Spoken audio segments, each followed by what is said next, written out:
I gave myself a plein air painting challenge to paint a picture every day for a month.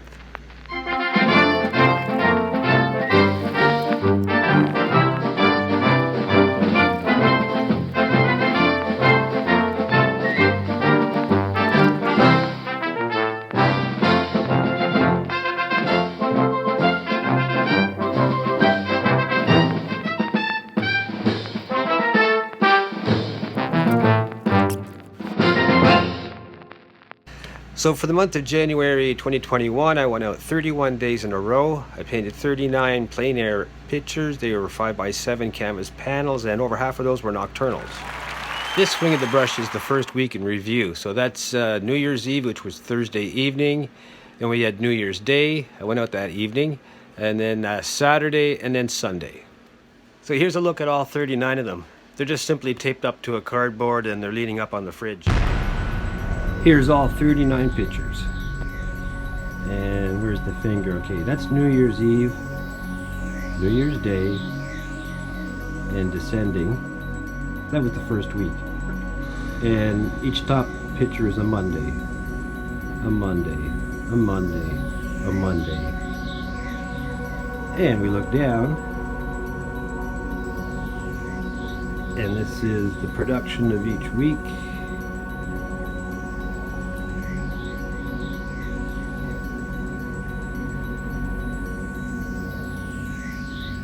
And I recorded all 39 outings, so those are all going to be up in future episodes. So let's watch while I go out on my first ever plein air nocturnal adventure. This is New Year's Eve, but I got to get ready for the weather. First problem was I didn't want a big kit to lug around, so I got this down to a small paint box for 5x7 panels and a bag with some extra supplies to carry around. Second problem is winter. It's cold. It's January and it's Canada. So I dressed traditionally, in layers, very fashionably.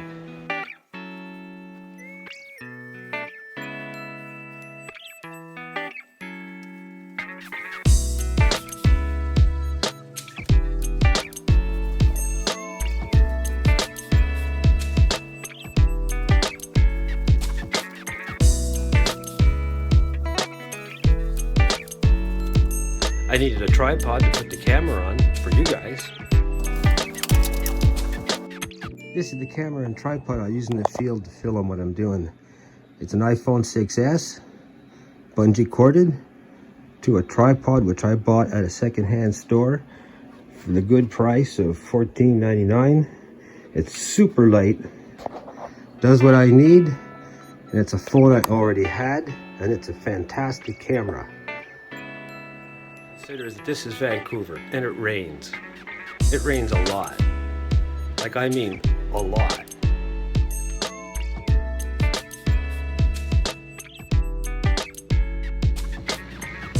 So I definitely had a few things in mind when I headed out on this challenge to begin with. I had a purpose about all of this, and that was to get some real life study in. This is what I wanted to do: plein air, get out there, get some study done.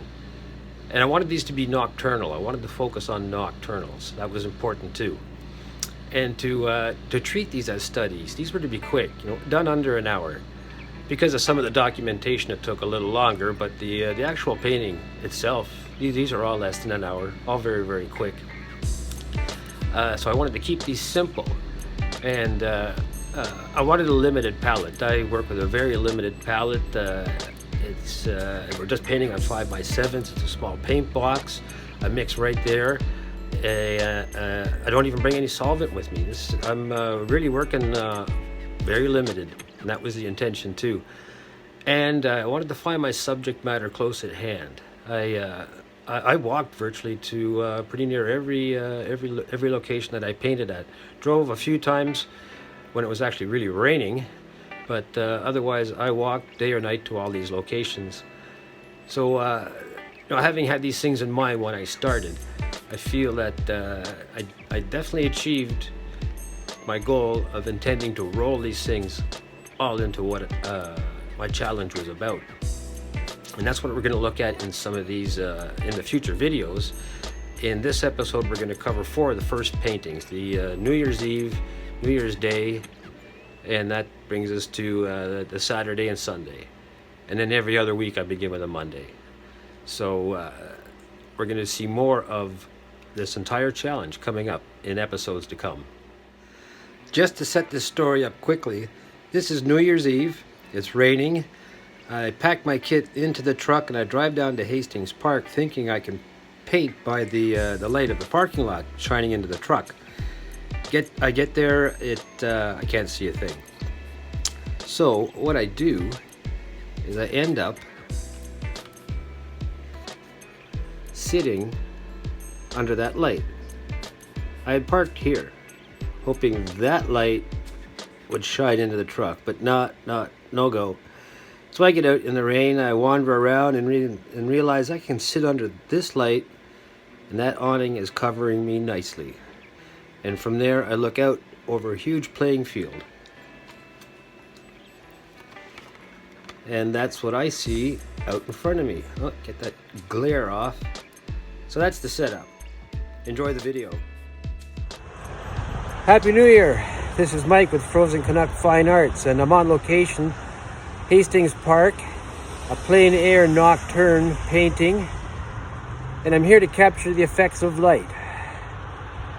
Right here, take a look at this. There it is, the playing field. I want to get capture the effects of light here, the casting down of the lights onto the field. And I'm working right here under this light. There's the kit. I put up a little tripod so you can watch what I'm doing. And here we go. I'm in place and the kit is out. Let's look at the paint. Simple palette today. That's titanium white, cad lemon, living crimson, sienna, cobalt blue, ultramarine blue, phthalo blue. 5x7 panel in there.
Okay, here I'm making a dark green, and I'm using the cad lemon. Popped in some phthalo blue because that's really dark tinting capability of that paint, and alizarin crimson to neutralize it and get it quite dark. That's to block in this clump of tree.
Okay, whoa, it's looking dark. There we are. 52 minutes. Not too bad, under an hour. That's what I wanted to achieve. And we're done. We'll take a look at it back in the studio. There's the first 4 pictures that are all signed. They got a coat of glossy varnish and a coat of matte varnish on them. And they're all in their own frames, nice black frames. These frames can be hung or they can stand alone like this. And we're going to zoom in on the first one and we'll talk about all 4 of them. So this is New Year's Eve. And the first time out with the new kit. And the first time documenting a painting out in the field, a plein air work, and I think it came out darn good. I'm very, very happy with this. Let's look here closer. Got some light shining on the field. That seems to work a little bit. There's glowing light behind the bushes.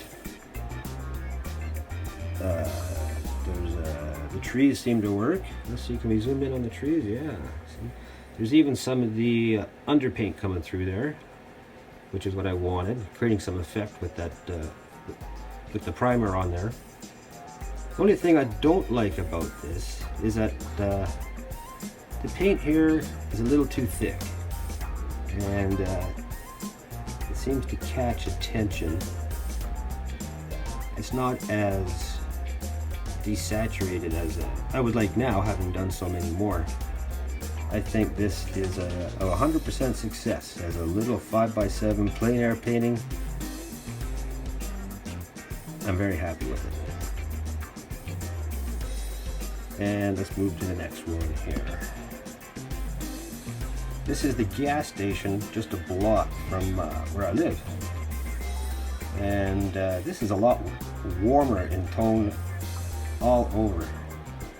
And I account for that. The warmer sky, and actually was a warmer sky than looking at that one. And the reason being, that's looking directly north. This is looking directly south. There's all kinds of urban lights that are in the background, lighting up the clouds. In this picture, the background is actually distant mountains. So there's no feature back there. It's just very, very dark and cold. This is much warmer. And I like the layering. The warm sky, the cold bush, the warmer lit ground, cool building. That's a 7-Eleven. This is actually an Esso station. And the warm canopy and where the pumps would be. A little garbage can, two safety rails, that's what those are. And in the back, see, it's a focal point of light here. And I think this works, this graduated change to the back shadow.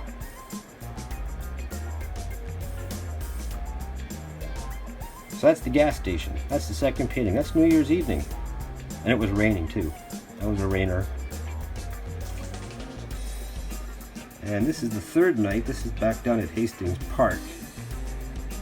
And again, we're looking south. A warmer sky. So this is the first time I painted the street lights. And then we move over to here. This is, now we're looking we're at Hastings Park again, and looking northwest. So it's a cooler sky. We're actually looking out over the ocean. So cooler sky. There's no urban lights lighting up that sky. It's cooler. This is the track going around Hastings Park. These are buildings at the P&E. This is the wooden roller coaster. This is a big spinning ride that has swings hanging from it. There's the Ferris wheel. And I think this has something to do with bungee jumping. Yeah, I think this fourth one works really, really well too. I wanted to get the bright, cheery Christmas lights on the rides at the Pacific National Exhibition as they came through a very heavy sky. It was very wet, moisture in the air, moisture laden. There's been rain. I think the painting works. But they're studies. These aren't supposed to be great art. So that brings us to the end of this swing of the brush, and I want to talk about up and coming. There's the 39 plein air episodes, and I know I'm going to condense some of those, long and shorties for those. And there's also other plein air work that I've done since then, and my videography has improved a lot. That'll be evident. And I want to talk about the limited palette that I use, and things about mixing color. When you're out plein air painting, mixing a black. How do you get it black real quick, bang, fast, in 5 seconds? You want burn umber real quick. What do you throw together to get that really fast? On a small little palette where you're working on maybe 9 square inches of clear space. Greens. How to get these nice woodsy greens. Purple. Purple's a cool color that no one talks about. It's really, really useful. Really useful. Other videos, I made 36 floater frames. So I bought materials at the big supply shop, made all these frames. That's all captured. There's stuff on studio work, studio painting too. I do that also. And let me know what you think. Comments are encouraged below. There's an Etsy shop to check out. Patreon when that's running, and all the other favorite links. Thanks for checking me out. See you next time. Heck, I didn't even know if that was recording or not, so I'll give you another shot. You can see that big dead tree in the far, far distance.